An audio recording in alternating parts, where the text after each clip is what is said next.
ਸਨਮਾਨਯੋਗ ਗੁਰੂ ਰੂਪ ਸਾਧ ਸੰਗਤ ਜੀਓ, ਫਤਿਹ ਪ੍ਰਵਾਨ ਕਰਨੀ। ਵਾਹਿਗੁਰੂ ਜੀ ਕਾ ਖਾਲਸਾ, ਵਾਹਿਗੁਰੂ ਜੀ ਕੀ ਫਤਿਹ। ਧੰਨ ਗੁਰੂ ਨਾਨਕ ਦੇਵ ਜੀ ਮਹਾਰਾਜ ਦੀ ਪਹਿਲੀ ਬਾਣੀ ਦਾ ਨਾਮ ਜਪ ਹੈ। ਧੰਨ ਗੁਰੂ ਗ੍ਰੰਥ ਸਾਹਿਬ ਜੀ ਮਹਾਰਾਜ ਦੀ ਪਹਿਲੀ ਬਾਣੀ ਜਪ ਹੈ। ਧੰਨ ਗੁਰੂ ਗੋਬਿੰਦ ਸਿੰਘ ਜੀ ਮਹਾਰਾਜ ਦੀ ਪਹਿਲੀ ਬਾਣੀ ਦਾ ਨਾਮ ਜਾਪ ਹੈ। ਦਸਮ ਗ੍ਰੰਥ ਦੀ ਪਹਿਲੀ ਬਾਣੀ ਜਾਪ ਹੈ। ਗੁਰੂ ਨਾਨਕ ਦੇਵ ਜੀ ਮਹਾਰਾਜ ਕਹਿੰਦੇ ਨੇ, ਜਪੋ ਤਾਂ ਏਕੋ ਨਾਮਾ ਅਵਰ ਨਿਰਾਫਲ ਕਾਮਾ। ਸਾਰੇ ਧਾਰਮਿਕ ਕਰਮ ਜਪ ਤੋਂ ਬਿਨਾ ਨਿਸਫਲ ਸਮਝ ਲੈ, ਵਿਅਰਥ ਸਮਝ ਲੈ। ਔਰ ਕਲਗੀਧਰ ਪਿਤਾ ਕਹਿੰਦੇ ਨੇ, ਜਾਗਤ ਜੋਤ ਜਪੈ ਨਿਸਬਾਸਰ, ਏਕ ਬਿਨਾ ਮਨ ਨੈਕ ਨਾ ਆਨੈ। ਪੂਰਨ ਪ੍ਰੇਮ ਪ੍ਰਤੀਤ ਸਜੇ, ਬ੍ਰਤ ਗੋੜ ਮੜੀ ਮਠ ਭੂਲ ਨ ਮਾਨੇ। ਤੀਰਥ ਦਾਨ ਦਇਆ ਤੁਧ ਸੰਜਮ, ਏਕ ਬਿਨਾ ਨੈ ਏਕ ਪਛਾਨੇ। ਪੂਰਨ ਜੋਤ ਜਗੇ ਘਟ ਮੈਂ, ਤਬ ਖਾਲਿਸ ਤਾਹਿਨ ਖਾਲਿਸ ਜਾਣੇ। ਉਸ ਨੂੰ ਹੀ ਖਾਲਸਾ ਕਰਕੇ ਜਾਣੋ, ਸ਼ੁੱਧ ਕਰਕੇ ਜਾਣੋ, ਪਾਵਨ ਕਰਕੇ ਜਾਣੋ, ਜੋ ਜਾਗਦੀ ਜੋਤ ਦਾ ਜਪ ਕਰ ਰਿਹਾ ਹੈ। ਹੁਣ ਧਿਆਨ ਨਾਲ ਸੁਣਨਾ, ਸੇਵਾ ਕਰਨੀ ਇਤਨਾ ਔਖਾ ਨਹੀਂ ਹੈ, ਜਪ ਔਖਾ ਹੈ।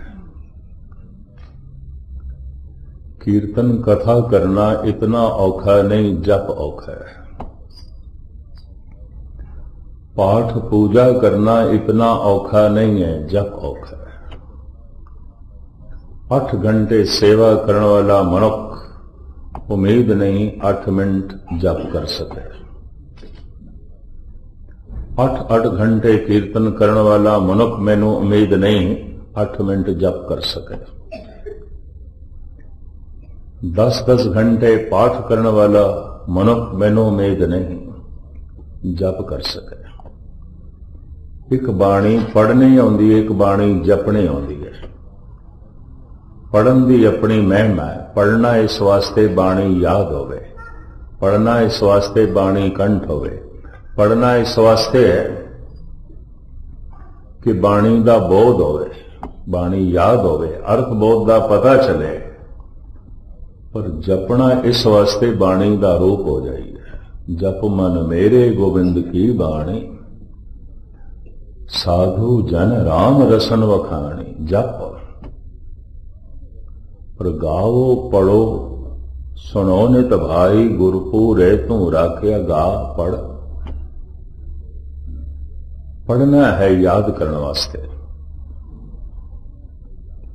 ਪੜਨਾ ਹੈ ਅਰਥ ਬੋਧ ਨੂੰ ਸਮਝਣ ਵਾਸਤੇ, ਗਾਉਣਾ ਹੈ, ਜਪਣਾ ਹੈ ਬਾਣੀ ਦਾ ਰੂਪ ਹੋਣ ਵਾਸਤੇ। ਹੁਣ ਮੈਂ ਫਿਰ ਅਰਜ਼ ਕਰਾਂ, ਧਾਰਮਿਕ ਜਗਤ ਦਾ ਕੋਈ ਕਰਮ ਵੀ ਇਤਨਾ ਔਖਾ ਨਹੀਂ। ਤੀਰਥਾਂ ਤੇ ਜਾਣਾ, ਤੀਰਥਾਂ ਦਾ ਇਸ਼ਨਾਨ, ਪਾਠ ਪੂਜਾ, ਦਾਨ, ਸੇਵਾ ਇਤਨਾ ਔਖਾ ਨਹੀਂ, ਜਪਣਾ ਹੀ ਔਖਾ ਹੈ। ਔਰ ਗੁਰੂ ਨਾਨਕ ਆਪ ਕਹਿੰਦੇ ਨੇ, ਆਖਣ ਔਖਾ ਸਾਚਾ ਨਾਮ। ਇਹੀ ਔਖਾ ਹੈ, ਇਹੀ ਕਠਿਨ ਹੈ। ਸਭ ਕੁਝ ਤੁਹਾਨੂੰ ਧਾਰਮਿਕ ਜਗਤ ਵਿੱਚ ਮਿਲੇਗਾ, ਪਾਠ ਪੂਜਾ, ਕਥਾ ਕੀਰਤਨ, ਸੇਵਾ, ਦਾਨ ਪੁੰਨ, ਸਭ ਕੁਝ ਮਿਲੇਗਾ। ਜਪ ਔਰ ਜਪ ਵਿੱਚ ਕਿਸੇ ਨੂੰ ਸਫਲਤਾ ਮਿਲੀ ਹੋਵੇਗੀ ਕਰੋੜਾਂ 'ਚ ਇੱਕ ਅੱਧ। ਗਾਲਬਨ ਮੈਨੂੰ 42-43 ਸਾਲ ਹੋ ਗਏ ਨੇ ਕਥਾ ਕਰਦੇ हैं। ਬਚਪਨ ਤੋਂ ਮੈਂ ਇਸ ਲਾਈਨ ਦੇ ਚਲਿਆ ਤਾਂ ਅੱਜ ਤੱਕ ਦੀ ਮੇਰੀ ਜ਼ਿੰਦਗੀ ਦਾ ਨਿਚੋੜ ਹੈ, ਕਿਧਰੇ 2-4 ਸ਼ਹਿਰਾਂ ਤੋਂ ਬਾਅਦ ਇੱਕ ਰਸਕ ਪੁਰਸ਼, ਇੱਕ ਜੁੜੀ ਹੋਈ ਆਤਮਾ ਲੱਭਦੀ ਹੈ। ਚੰਦਨ ਤਰਨਾ ਬਨ ਬਨ, ਸਾਧਨਾ ਪੁਰ ਪੁਰ ਮਾਏ। ਚੰਦਨ ਦਾ ਦਰਖਤ ਹਰ ਜੰਗਲ ਵਿੱਚ ਨਹੀਂ ਹੈ, ਕਿਧਰੇ ਕਿਧਰੇ। ਜੁੜੀ ਹੋਈ ਰੂਹ ਹਰ ਸ਼ਹਿਰ ਵਿੱਚ ਨਹੀਂ ਹੈ, ਕਿਧਰੇ ਕਿਧਰੇ, ਕਿਧਰੇ ਕਿਧਰੇ। ਤੇ ਹੁਣ ਤੁਸੀਂ ਆਖੋਗੇ ਇਤਨੀ ਔਖਿਆਈ ਕੀ ਹੈ? ਕੀ ਔਖਿਆਈ ਹੈ? ਬਸ ਇਸ ਵਿਚਾਰ ਨੂੰ ਅੱਜ ਸਰਵਨ ਕਰਾ ਕੇ ਕੱਲ ਤੋਂ ਫਿਰ ਵਿਚਾਰ ਦੀ ਕੁਝ ਰੂਪ ਰੇਖਾ ਬਦਲਦੇ ਹਾਂ ਤਾਂ ਕਿ ਕੁਝ ਹੋਰ ਪਹਿਲੂਆਂ ਦਾ ਵੀ ਪਤਾ ਚੱਲੇ। जागत जोत जपै निसबासर एक बिना मन न एक नान है।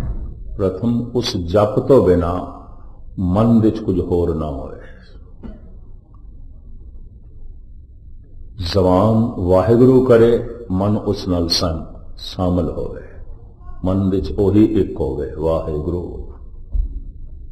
भाव मन सुने, जबान जपे। हुण इसका जो तात्पर्य है सारा विस्तार मैं इस थोड़े जिहा समय थोड़े सामने रखा। जिस वक्त मनुख के अंदर बोलण का ख्याल पैदा होंदा ना, मैं बोलना है या जपना है, बोलना है, हवा नाभि नाल टकरांदी है, नाफ नाल। नाभि नूं भारत विच धुनी कहंदे ने, धुनी, धुन, धुनी। धुनी क्यों कहते हैं? आवाज इत्थों उठती है। जैसे खाणियां चार ने ना, अंडक, जेरज, सेतज, उद्भुज। सब तो वड्डी खाण अंडे ने, जिस तो जीवन पैदा होता है। पंछी पैदा होंदे ने, समुद्र के बहुत सारे जंतु अंडियां तो पैदा होंदे ने, कीड़ी, मच्छर, ये सब अंडियां तो पैदा होंदे। सब तो वड्डी खाण है अंड। जेरज, सेतज, उत्तबुज। फिर उत्तबुज ए बनस्पति, जमीन तो जो पैदा होता है, बनस्पति, ये दूजी खाण है। तीसरी खाण स्वैतज, पसीने तो जो पैदा होंगे, जूआ, चिच्चड़, चम चिच्चड़, ये मैल, पसीना ते मैल दे मिश्रत तो जीव बन जाता है। ये तीजी खाण है। पंछियां नूं, चौपाए जानवरां नूं और मैले रहण वाले मनुखां नूं भी चम चिच्चड़ जूआ हो जाती है। चौथी खाण है पेट तो पैदा होंदे ने जिहड़े पशु ने, मनुख ने। अंडज, जेरज, सेतज, उत्तबुज, ये चार खाणियां ने। हुण मैं अर्ज करा, बाणियां भी चार ने। परा, पसंती, मधमा, बैखरी। परा, पसंती, मधमा, बैखरी। मैं तत् सार निचोड़ आज थोड़े सामने रखने की निमाणी कोशिश कर रहा। इतिहास दे च मेरी रुचि नहीं है, शुरू तो नहीं है, बचपन तो ही नहीं है। भावें मैं समझदा कौमां ओही जिंदियां रहिंदियां ने जिन्हां दा इतिहास होवे। इतिहास शक्ल सूरत है, पर सिद्धांत रूह है। जे रूह ही नहीं तो शक्ल सूरत कित्थे रहनी है? मुर्दा अगर रूह निकल गई तो किन्ने दिन तक रखांगे? आखिर मिट्टी होवेगा, जलेगा। गुरबाणी रूह है, ये बुनियाद है, ये मूल है। बाणियां चार ने, खाणियां चार ने। जिहड़ियां दो खाणियां ने, जेर ते अंडे, इन्हां तो जिहड़े पैदा होंदे ने, इन्हां कोल आवाज है। पंछियां कोल आवाज है, पशु ते मनुखां कोल आवाज है। ये जेर तो पैदा होंदे ने। उत्तबुज और श्वेतज जूं है, चमचिच्चड़ है ते बनस्पति है, इन्हां कोल आवाज नहीं है। आवाज नहीं है, इन्हां कोल धुन नहीं है। लख भी यतन करिए, दरख्त नहीं बोल सकते। लख भी यतन करिए, कीड़े, कुछ मकोड़े, जूआ, चिच्चड़, इन्हां कोल आवाज नहीं है। आवाज उन्हां कोल है जो अंडियां तो पैदा होंदे ने। आवाज उन्हां कोल है जो जेर तो पैदा होंदे ने। चौपाए जानवरां कोल है, पंछियां कोल है, फिर मनुखां कोल है, आवाज है। पर आवाजां विचों प्रधान आवाज है मनुख कोल, सब तो मनुख कोल। क्यों? ये अपनी आवाज नूं अल्फाज दे सकता है, अपनी धुन नूं अक्षर दे सकता है, जबकि पंछी ते पशु अपनी धुन नूं अक्षर नहीं दे सकते। ਗਰਜ ਹੈ ਸ਼ੇਰ ਦੇ ਕੋਲੋਂ, ਪਰ ਇਸ ਤੋਂ ਇਲਾਵਾ ਹੋਰ ਕੁਛ ਨਹੀਂ। ਭੌਂਕਣਾ ਹੈ ਕੁੱਤੇ ਕੋਲ, ਹੋਰ ਕੁਛ ਵੀ ਨਹੀਂ ਹੈ। ਕੂਕੂ ਹੈ ਕੋਇਲ ਕੋਲ, ਹੋਰ ਕੁਛ ਵੀ ਨਹੀਂ। ਕਾਏ ਕਾਏ ਹੈ ਕौवे ਕੋਲ, ਹੋਰ ਕੁਛ ਵੀ ਨਹੀਂ ਹੈ। पर काए काए तो कूकू तो भौंकण तो इतना पता चल जाता है, ये कुत्ता है, ये कोयल है, ये कौआ है। पर मनुख को जिहड़ी आवाज है ये अल्फाज दे सकता है, जो धुन है ये अक्षर दे सकता है। इस वास्ते मनुख बहुत कुछ दस सकता है, बहुत कुछ सुन सकता है, क्योंकि अक्षर ने, और सारा ज्ञान ध्यान अक्षरां दे। अखरी नाम अखरी साला, अखरी ज्ञान गीत गुण गा, अखरी लिखण बोलण बाण, अखरां सिर संजोग वखान। सारी खेड ते अखरां ते खड़ी है। अखर अंदर त्रिभुवन धारे, भगत कबीर कहंदे ने। तिन लोकां दा ज्ञान अखरां दे च बंद है। अखर खो लईए मनुख दे कोलों तो आवाज रह जाती है। तो आवाज तो इतना पता चलेगा, बस मनुख है, आ कर रहा है, मनुख है। जैसे कूकू तो पता चल रहा है कोयल है, जैसे गर्जन तो पता चल जाता है शेर है। तो ये आवाज मनुख दी बंद है, और कुछ नहीं पता चलेगा। तो मनुख दे कोल अक्षर ने, आवाज है, अल्फाज है। संसार दे जो संबंध ने ये बोल के जुड़ते ने, वेख के नहीं जुड़ते। तुसी किसी नूं वेखो, कोई रिश्ता नहीं जुड़ता, बोलण नाल जुड़ता है। जिथे संबंध होवे बंदा कहंदा साडी इत्थे बोल चाल है, जिथे ना होवे कहंदा इत्थे साडी बोल चाल नहीं है।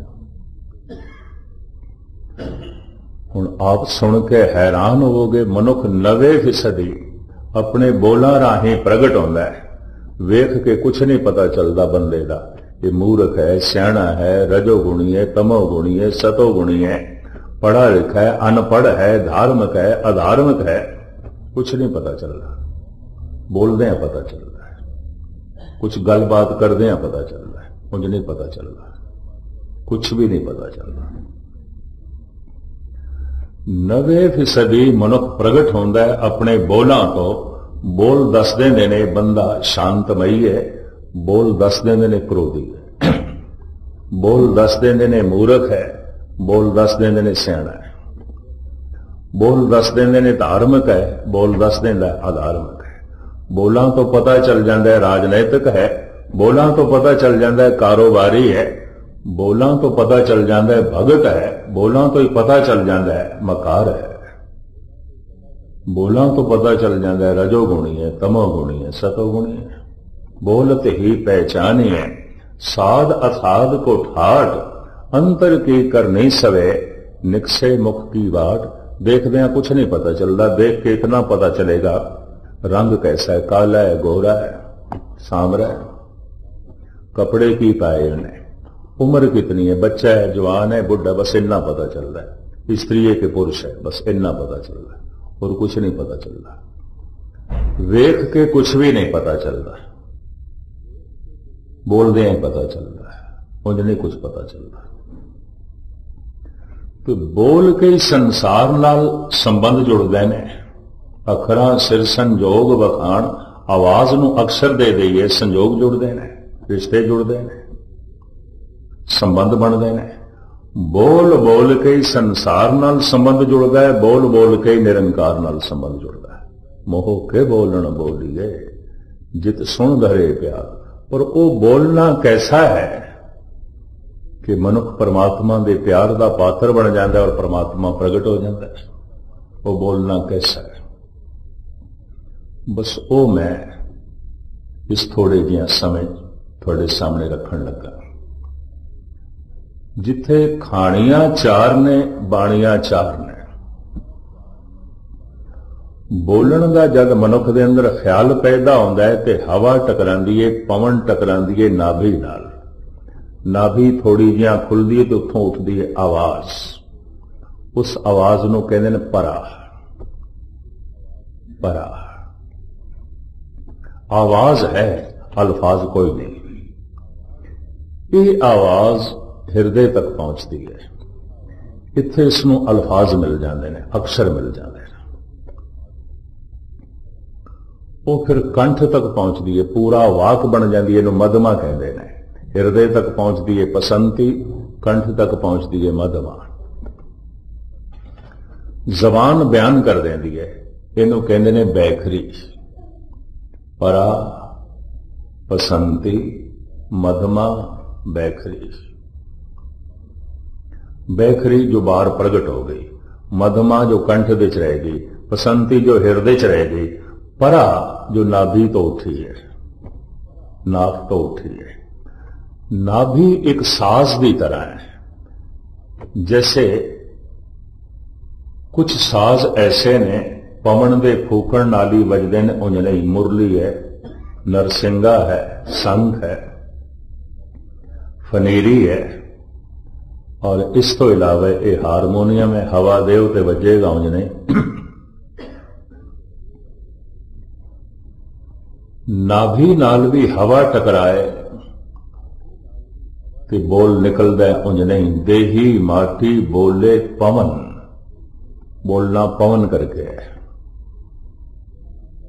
ਪਾਣੀ ਕਰਕੇ ਬੋਲਣਾ ਨਹੀਂ ਆਉਂਦਾ। ਪਾਣੀ ਤੇ ਮੁਰਦੇ 'ਚ ਵੀ ਪਿਆ ਹੁੰਦਾ, ਬੋਲਣਾ ਖਤਮ ਨਹੀਂ ਪਿਆ ਬੋਲਦਾ, ਕਿਉਂਕਿ ਪਵਨ ਦਾ ਧਾਗਾ ਟੁੱਟ ਗਿਆ। ਮਿੱਟੀ ਕਰਕੇ ਬੋਲਣਾ ਨਹੀਂ ਆਉਂਦਾ, ਮਿੱਟੀ ਲਾਸ਼ ਤੇ ਮਿੱਟੀ ਹੈ ਪਈ ਹੈ, ਕਿੱਥੇ ਬੋਲਣਾ ਹੈ। ਬੋਲਣਾ ਪਵਨ ਕਰਕੇ ਆਉਂਦਾ ਹੈ, ਹਵਾ ਕਰਕੇ ਆਉਂਦਾ ਹੈ। ਦੇਹੀ ਮਾਟੀ ਬੋਲੇ ਪਵਨ। ਇਸ ਮਿੱਟੀ ਵਿੱਚ, ਇਸ ਪਾਣੀ ਵਿੱਚ, ਇਸ ਸਾਰੇ ਸਰੀਰ ਵਿੱਚ ਜੋ ਬੋਲਣ ਵਾਲਾ ਤੱਤ ਹੈ ਇਹ ਪਵਨ ਹੈ, ਹਵਾ ਹੈ, ਸਵਾਸ ਨੇ। ਇਸ ਵਾਸਤੇ ਧੰਨ ਗੁਰੂ ਨਾਨਕ ਦੇਵ ਜੀ ਮਹਾਰਾਜ ਪੰਜ ਤੱਤਾਂ ਵਿੱਚ ਪਵਨ ਨੂੰ ਗੁਰੂ ਕਹਿੰਦੇ ਨੇ। ਪਵਨ ਗੁਰੂ, ਪਾਣੀ ਪਿਤਾ, ਮਾਤਾ ਧਰਤ ਮਾਤ। ਪਵਨ ਨਾ ਹੋਵੇ ਤੇ ਬੋਲ ਚਾਲ ਹੋ ਨਹੀਂ ਸਕਦੀ, ਹੋ ਹੀ ਨਹੀਂ ਸਕਦੀ। ਆਵਾਜ਼ ਨਹੀਂ ਹੋਏਗੀ, ਅਲਫਾਜ਼ ਨਹੀਂ ਆਉਣਗੇ। ਸੰਬੰਧ ਕਿਸ ਤਰ੍ਹਾਂ ਮਨੁੱਖ ਜੋੜੇਗਾ?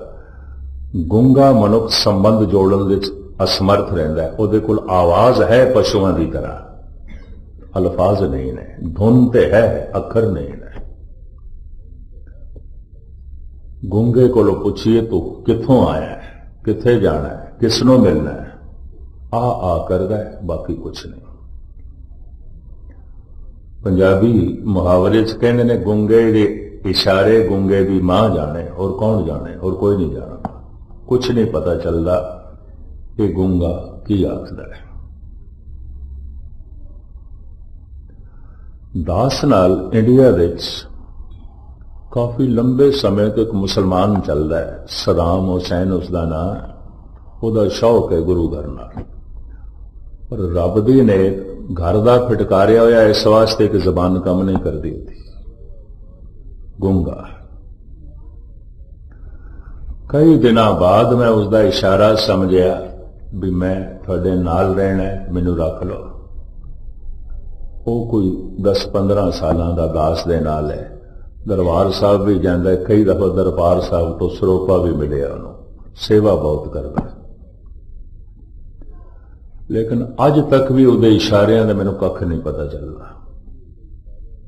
ਕਈ ਦਫਾ ਖੱਪ ਜਾਂਦਾ ਇਸ਼ਾਰੇ ਕਰ ਕਰਕੇ, ਮੇਰੇ ਪੱਲੇ ਕੁਛ ਨਹੀਂ ਪੈਂਦਾ ਕੀ ਆਖਦਾ ਹੈ, ਕਿਉਂਕਿ ਅਲਫਾਜ਼ ਕੋਈ ਨਹੀਂ। ਆਵਾਜ਼ ਤੇ ਹੈ, ਆ ਕਰਦਾ ਹੈ,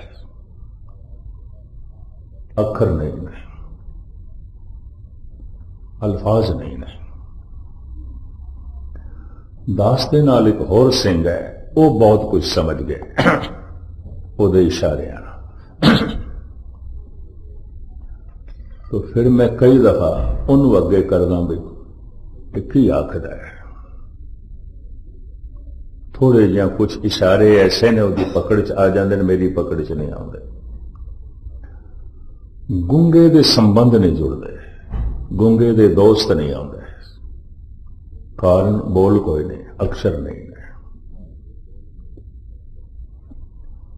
गूंगे की दुनिया बिल्कुल सीमित रह जाती है। बोल के ही संसार नाल संबंध जुड़ते हैं, बोल बोल के ही निरंकार नाल संबंध जुड़ते हैं। बाबा बोल ना क्या कहिए, जैसे राम नाम रव रहिए।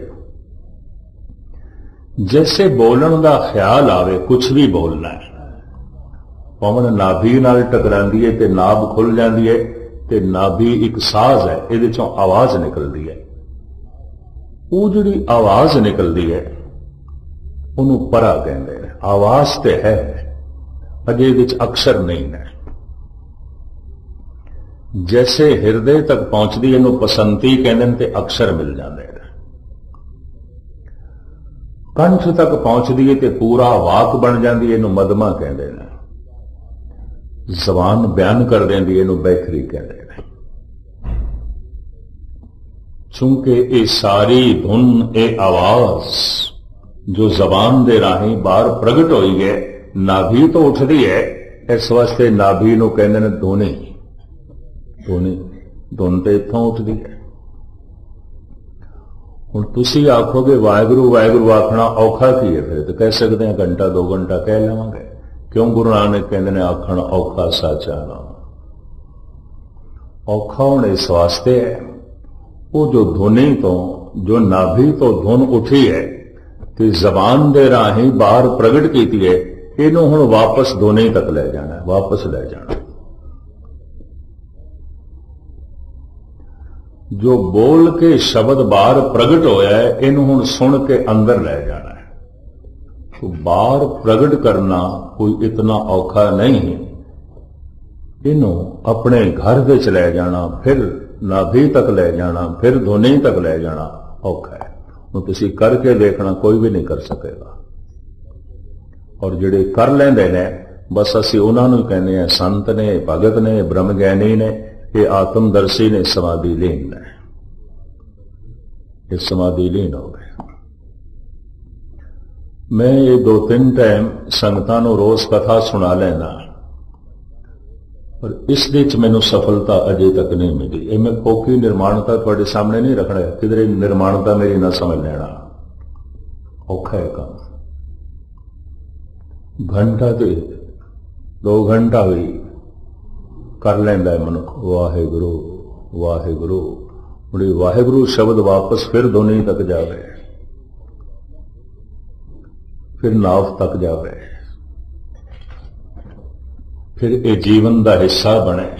जबान ने जो बाहर प्रगट किया है, ये इस तरह रोटी बन गई है कि जी हुण ये वापस जाए तो समझ लो मैं रोटी खा ली।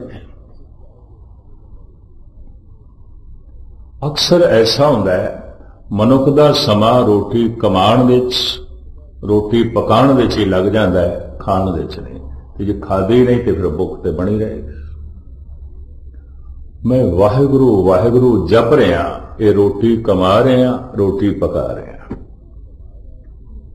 पर जे मैं इसनूं सुनना शुरू कर देता है तो मैं खा रहा। कि जे मैं खा रहा तो जैसे मैं भोजन खा रहा, भोजन अंदर जा रहा है, भुख बाहर निकल रही है। इस तरह अगर वाकई वो शब्द मैं सुन रहा तो शब्द अंदर जा रहे हैं तो दुख बाहर निकलणगे, पाप बाहर निकलणगे। नानक भगतां सदा विगास, सुनिए दुख पाप का नास। भोजन की बुरकी जैसे जैसे अंदर जाएगी भुख बाहर निकलेगी। गुरु दा शब्द जैसे जैसे अंदर जाएगा दुख बाहर निकलेगा, पाप बाहर निकलणगे। ये पहचान है। पर सारी जिंदगी गुरुद्वारे आ रहे ने, दुखी ने, बेचैन ने, रोंदे मिलते हैं। अज तक तो मैं यही देखे, कदी कदाई कोई खुशकिस्मत अनुसार मिलता है, कोई खिड़ी हुई आत्मा, कोई जुड़ी हुई आत्मा, नहीं तो सब दी अपनी समस्यावां, सब दे ही अपने रोने। बस सिर्फ अगले नूं जरा खोलण दी देर है। हर बंदा दुखां दी पंड है, सिवाय दुखां तो कख भी नहीं निकलता, सब दुख। महाराज तां ही कहते हैं किस पे खोलो गंठड़ी दुखी पर आया। मैं अपने दुखां दी पंड किहदे अगों खोला, क्योंकि मैं खोलन ही लगदा, अगला पहले ही खोल के रख दिंदा है। कि दूजे नूं खोलण दा पता ढंग की है, अपना एक दुख दसो, उन्हें अपने 100 दुख बयान करने हैं, चुप ही नहीं करेगा।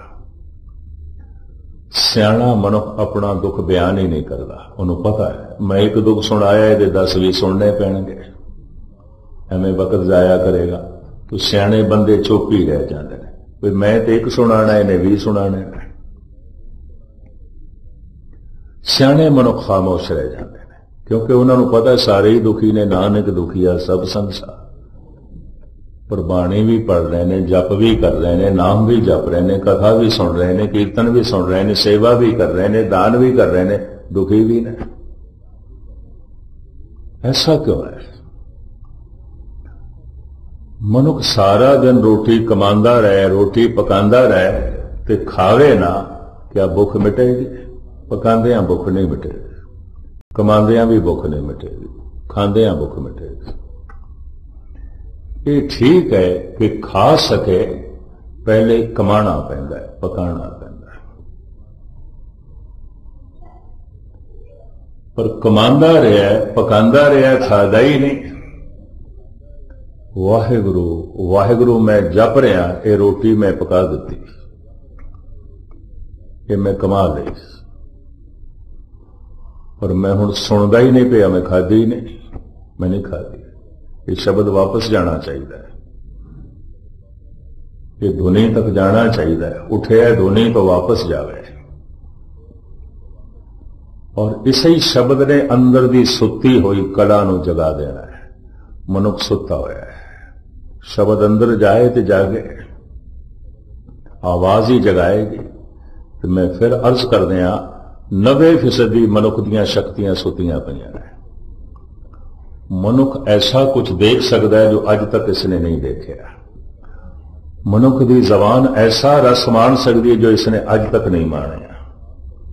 ਮਨੁੱਖ ਐਸਾ ਵੀ ਕੁਝ ਸੁਣ ਸਕਦਾ ਹੈ ਜੋ ਅੱਜ ਤੱਕ ਨਹੀਂ ਸੁਣਿਆ। ਔਰ ਮਨੁੱਖ ਐਸਾ ਜਾਣ ਸਕਦਾ ਹੈ ਜੋ ਇਸਨੇ ਅੱਜ ਤੱਕ ਨਹੀਂ ਜਾਣਿਆ, ਬਸ਼ਰਤੇ ਜਾਗੇ। ਸੁੱਤਾ ਹੈ ਤੇ ਨਹੀਂ ਕੁਝ ਪਤਾ ਚਲੇਗਾ, ਸੌਂ ਰਿਹਾ ਤੇ ਨਹੀਂ ਕੁਝ ਪਤਾ ਚਲੇਗਾ। ਔਰ ਹਰ ਬੰਦਾ 8%, 9%, ਵੱਧ ਤੋਂ ਵੱਧ 10% ਜਾਗਿਆ ਹੋਇਆ, ਬਾਕੀ ਸੁੱਤਾ ਹੋਇਆ। ਜਾਗਤ ਸੋਇਆ ਜਨਮ ਗਵਾਇਆ। ਇਹ ਸੁੱਤਾ ਹੋਇਆ, ਜ਼ਿੰਦਗੀ ਗਵਾ ਛੱਡੀ। ਸੁਤੇ ਗਏ ਮੁਹਾਏ, ਸੁਤਿਆਂ ਹੀ ਜ਼ਿੰਦਗੀ ਲੰਘ ਗਈ। ਵਾਹਿਗੁਰੂ ਵਾਹਿਗੁਰੂ ਦਾ ਜਪ ਆਪਣੇ ਆਪ ਨੂੰ ਜਗਾਉਣ ਵਾਸਤੇ ਹੈ, ਵਾਹਿਗੁਰੂ ਨੂੰ ਸੁਣਾਉਣ ਵਾਸਤੇ ਨਹੀਂ। ਬਸ ਇੰਨਾ ਮੈਂ ਅਰਜ਼ ਕਰ ਰਿਹਾ। ਸਿਮਰ ਸਿਮਰ ਗੁਰ ਸਤਿਗੁਰ ਆਪਣਾ, ਸੋਇਆ ਮਨ ਜਾਗਾਏ। ਇਹ ਤੇ ਮਨ ਨੂੰ ਜਗਾਉਣਾ ਹੈ, ਜੀਵਨ ਚੇਤਨਾ ਨੂੰ ਜਗਾਉਣਾ ਹੈ, ਸੁੱਤੀਆਂ ਹੋਈਆਂ ਸ਼ਕਤੀਆਂ ਨੂੰ, ਕਲਾ ਨੂੰ ਜਗਾਉਣਾ ਹੈ।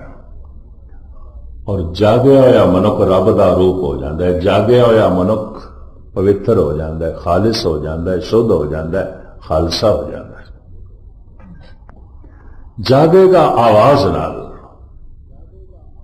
ਆਵਾਜ਼ ਜ਼ਬਾਨ ਨੇ ਬਾਹਰ ਪ੍ਰਗਟ ਕਰ ਦਿੱਤੀ, ਬੈਠੀ ਵਾਹਿਗੁਰੂ, ਰੋਟੀ ਬਣ ਗਈ ਹੈ, ਹੁਣ ਮੈਂ ਇਸ ਨੂੰ ਖਾਣਾ ਹੈ।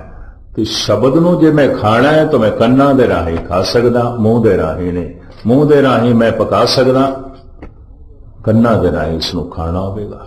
ਜੇ ਕੋ ਖਾਵੇ, ਜੇ ਕੋ ਗੁੰਚੇ, ਤਿਸ ਕਾ ਹੋਏ ਉਦਾਰ। ਕੋਈ ਖਾਵੇ, ਕੋਈ ਹਜ਼ਮ ਕਰੇ। ਇਹ ਮੈਂ ਅਰਜ਼ ਕਰਦੇ ਹਾਂ। फिर खाएगा कौन? जिनको लगी प्यास अमृत से ही खाए। भूख लगे, प्यास लगे ताई छकेगा, उंज नहीं जपेगा। इतने सारे आप बैठे हो, अगर सवेरे कोई जपदा है तो समझ लो माड़ी जिया कोई प्यास जागी है, भुख जागी है। तो जपदा ही नहीं पिया, नहीं जागा। फिर भुख दा ना लगना रोग की पहचान है। अगर भोजन की भुख नहीं लगती तो शरीर रोगी है। बस इतना समझ लो, ये पहचान है। ताप चढ़े हुए, बुखार चढ़े हुए, भोजन की भुख नहीं लगती। ते मन नूं विकारां दा ताप चढ़िया हुए, भजन की भुख नहीं लगती, जप की भुख नहीं पैदा होती। भुख का ना लगना रोग की अलामत है। जिन्हां नूं भोजन की भुख नहीं लगती ऐसे थोड़े ने, बहुत थोड़े ने। पर जिन्होंने भजन की भुख नहीं लगती ऐसे रोगियों नाल सारा संसार भरिया पिया। जो जो दीसे सो सो रोगी। थोड़े विचों उसे नूं तंदुरुस्त समझ लेना जिहड़ा अमृत वेले उठ के जपदा है। बाकी सब रोगी, गुस्ताखी माफ, हाथ जोड़ के मैं माफी मंगना। वो सब रोगी समझ लो जो नहीं जपदे। वो सब रोगी समझ लो जिन्हां दे अंदर भुख नहीं है। भोजन की भुख नहीं, 104 डिग्री का बुखार चढ़िया हुए तो 36 प्रकार का भोजन अगों रख दईए, उन्होंने चंगा नहीं लगता, उन्होंने भुख भी नहीं है। बुखार ने भुख मार दी। बुखार भोजन की भुख मार देंदे ने, विकार भजन की भुख मार देंदे ने, नहीं रहती, वो नहीं जपेगा। तो खैर मुख्तसर में अर्ज करा, जबान ने वाहिगुरु वाहिगुरु जप लिया, रोटी बन गई। जिसके अंदर भुख नहीं है वो भी रोटी कमा सकता है, रोटी पका सकता है, पर खाएगा तो वही जो भुख है। वाहिगुरु वाहिगुरु कई दफा वो भी कर लेंगे ने, भुख कोई नहीं है, तड़प नहीं है, खिच नहीं है, देखा देखी कर लेंगे। और मैं फिर अर्ज करा, शब्द कन्ना राही अंदर जाएगा कि जिन्हां पड़ावां तो ये नाभि तो जबान दे राही बाहर प्रगट होया है, उन्हां ही पड़ावां राही ये वापस जाएगा। जबान राही बाहर प्रगट होया है बैखरी, पर ये पसंती परा मधवा इन्हां मार्गां चों लंघ के आया है। जो जबान बाहर प्रगट कर रही है, परा पसंती मधमा, इन्हां तीन पड़ावां तो लंघ के आया है। इस शब्द नूं फिर वापस इन्हां तिन्हां पड़ावां तो वापस करना है, जिथों उठे है उत्थे वापस करना है। अगर मैं गहराई नाल सुन रहा, जबान उच्चारण कर रही है वाहिगुरु वाहिगुरु वाहिगुरु, और वाकई में गहराई नाल इसनूं सुनना शुरू किया है, और शब्द इतना गहरा चला जाए कंठ दे विच मधवा, अगर इत्थे तक चला गया है, इतना गहरा चला गया है, ऐसे बंदे नूं वाहिगुरु वाहिगुरु आखण दे च रस आएगा, स्वाद आएगा। ये पहली पहचान, स्वाद आएगा। बाणी पढ़दे रस आएगा, वाहिगुरु वाहिगुरु जपदे रस आएगा, बेरसी नाल नहीं आखेगा। स्वामी रामकृष्ण परमहंस कहते ने इको ही दफा राम कहते सन, जुड़ जाते सन। इतना बिरहा इतना बैराग दोबारा कहने की लौड़ ही नहीं पैंदी सी, जुड़ जाते सन एक दफा। बाबा अतर सिंह बारे भी इस तरह दी गल्लां ने। डिस्ट्रिक्ट बन्नों दे विच संत भगत सिंह सन, उन्हां दी भी यही महिमा सी। उन्हां दे सामने तो कोई दूसरा भी उच्चारण कर दे वाहिगुरु, उन्हां दी स्रोत बड़ी तिखी, सुन के बिस्मादमई हो जाते सन, रस नाल भर जाते सन। स्रोत बड़ी तिखी, सुर शब्द नाल जुड़ी हुई, एकाग्रता बड़ी। हुण मैं अर्ज करा, यही औखा है कि शब्द अंदर जाए। भोजन दी बुरकी मूंह च पई रहे, थले ना होवे, भुख नहीं मिटदी। वाहिगुरु वाहिगुरु मैं जप रहा, मैं सुनिया ही नहीं, ये अंदर प्रवेश नहीं कर रहा, दुख नहीं मिटेगा, पाप नहीं मिटणगे, नहीं मिटणगे। दुख भी बने रहेंगे, पाप भी बने रहेंगे। अगर ये कंठ तक पहुंच गए, रस आएगा। इसे नु नामदेव कहने रसना गीदी बोलत राम, मैं राम आखदा रस नाल भर जाना। और इसे नु कहने ने परमात्मा एदी रसना दे वस गए। प्रभ जी बसे साध की रसना, नानक जन का दासन दसना। एदी रसना दे वस गए। अगर होर गहरा जाए, होर पसंदी हृदय तक चला जाए वो शब्द, क्योंकि जितनी गहराई सुनता जाएगा एकाग्रता बढ़ती जाएगी, शब्द गहरा जाएगा। ऐसा मनुख ब्रह्मंड विच परमात्मा का नाद सुनेगा, आवाज सुनेगा परमात्मा की जो व्यापक है। वो आवाज संगीतमयी है, गीतमयी है। वाजे नाद अनेक असंख्या, केते वावण हारे, केते राग परिस्यों कईयन, केते गावण हारे। इस तरह का मनुख बैठा बैठा पता नहीं कितनी तरह का संगीत सुनता है और साजां की आवाज सुनता है। अमीर खुसरो कहते छुप गए वो साज हस्ती छेड़ कर, अब तो बस आवाज ही आवाज है। ऐ खुदा तेरा ते मैनू कुछ नहीं पता, पर तेरी आवाज का पता चल गया, मैं सुन रहा। ब्रह्मंड दे विच परमात्मा की आवाज गूंज रही है हर वक्त परमात्मा वेख रहा है, हर वक्त परमात्मा सुन रहा है, हर वक्त परमात्मा बोल रहा है। ठाकर हमरा सद बोलंता, सदा बोल रहा है, हर वक्त बोल रहा है। ओदा नाद ब्रह्मंड दे विच गूंज रहा है, उन्होंने अनाहद नाद कहते हैं, वो सुनाई देने लग पैंदा है। बड़ा रस है उसदे। इस तरह का पुरुष मैं एक सुल्तानपुर लोधी देखा, एक अमृतसर दे विच देखा बीबी सी, नौजवान बीबी की अवस्था बन गई, और 3-4 अमृतसर देखे। एक बुजुर्ग मैनू कानपुर भी मिले, उसकी भी अवस्था सी। किधरे मैं अनाहद नाग की कथा की 2-3 दिन, और मेरे को आके रोंदिया कहने लगा भी मैं तो 2-4 दिन डरिया रहा भी अंदर की हो रहा है, रस भी बड़ा आवे, आनंद भी बड़ा आवे, तो है कि कहते चंगा होया थाथों मैं सुन लिया कि परमात्मा की आवाज है, ये प्रभु की आवाज है। ਉਹਦਾ चेहरा, ਉਹਦੀਆਂ ਅੱਖਾਂ ਦੱਸਦੀਆਂ सन वाकई कुछ सुन रहे हैं, एवं नहीं। शब्द जो जबान दे राही बाहर प्रगट हो रहा है, वह हृदय तक पहुंच गया है, वो वापस कंठ तो लंघ के हृदय तक पहुंच गया, पर अजे हुण परा तक पहुंचना, नाभि तक पहुंचना, धुन का धुनी तक पहुंचना बाकी है।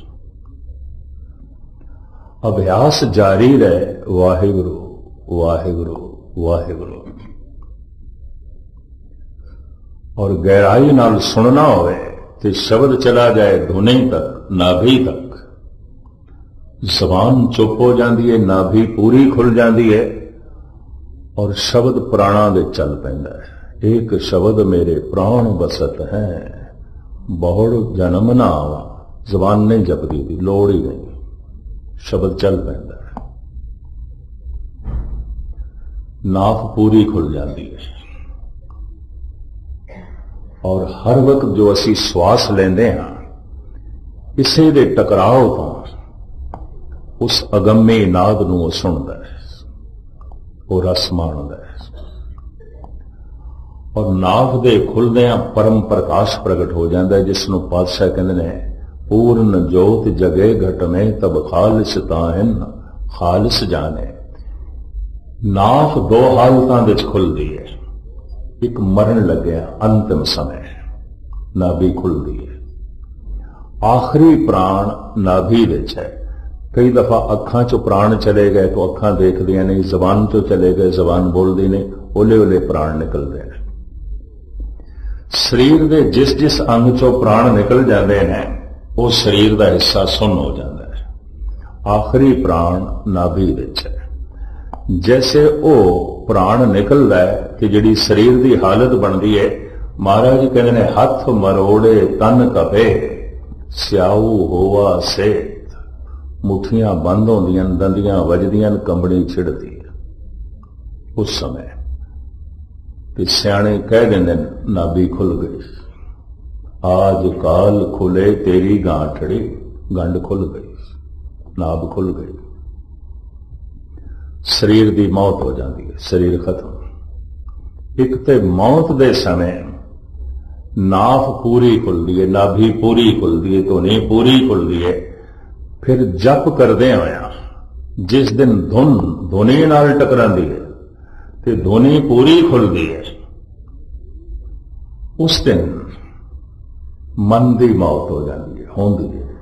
मन मरे धात मर जाए, बिन मन मूए कैसे हर पाए। मौत हो जाती है मन की। मन दे मरदियां अहंकार मर जाता है, मन दे मरदियां लोभ मर जाता है, मन दे मरदियां मोह मर जाता है, मन दे मरदियां क्रोध मर जाता है, मन दे मरदियां वासना जो है मर जाती है। प्रार्थना ही प्रार्थना अंदरों पैदा हो जाती है, प्रकाश ही प्रकाश अंदरों पैदा हो जाता है। इस तरह के बंदे नूं कहंदे ने ये हुण मन दे तल ते नहीं जी रहा, मन मर गया, ये आत्मा दे तल ते जी रहा। आत्म प्रकाश, पूरन चानना, पूरन जोत जगे घट में, तब खालस ताए ने खालस जाने। जितने चिर तक मन मरिया नहीं, इस मनुख का कोई भरोसा नहीं की कर बैठे। कहते ना मन का कोई भरोसा नहीं, मन मरे तो हथ मर जाए। ये त्यागी होवे, मन लखां का त्यागी हो सकता है, चोर बने तो कौड़ी की भी चोरी कर लेगा। ईमानदार होवे तो करोड़ों को ठोकर मार देगा। बेईमानी कौड़ी ते भी बेईमान हो सकता है, और ऐसा देखे गया। परोपकार करदे हुए दुराचार कर बैठेगा, दान करदे हुए बेईमानी कर बैठेगा, सेवा करदे हुए कठोरता नाल बोल बैठेगा, पीती किताए के पानी फिर बैठेगा। पर मन मरे धात मर जाए, मर गया मन, हुण ते परमात्मा दे तल ते जी रहे। हुण इस दे चों बोलेगा परमात्मा, वेखेगा परमात्मा, जो कुछ करेगा वो परमात्मामई है। हुण इहदी दृष्टि अमृतमई, हुण इहदे बोल अमृतमई, हुण इसदा जीवना अमृतमई, हुण इहदी सारी क्रिया अमृतमई, क्योंकि जीवन जो अमृतमई हो गया। भगत नामदेव जी महाराज कहते 70 दोए भरे अमृतसर, बिख को मार कढाओ। मेरे जीवन दे चों सारी जहर निकल गई, मेरे जीवन दे शरीर दे खून गर्दिश नहीं कर रहा, अमृत गर्दिश कर रहा है। अमृत बाणी घटते उच्चरों, आत्म को समझाओ। मेरे बोल अमृतमयी हो गए, दृष्टि अमृतमयी हो गई, जीवन अमृतमयी हो गया। ये खालसा हो गया, ये खालिस हो गया।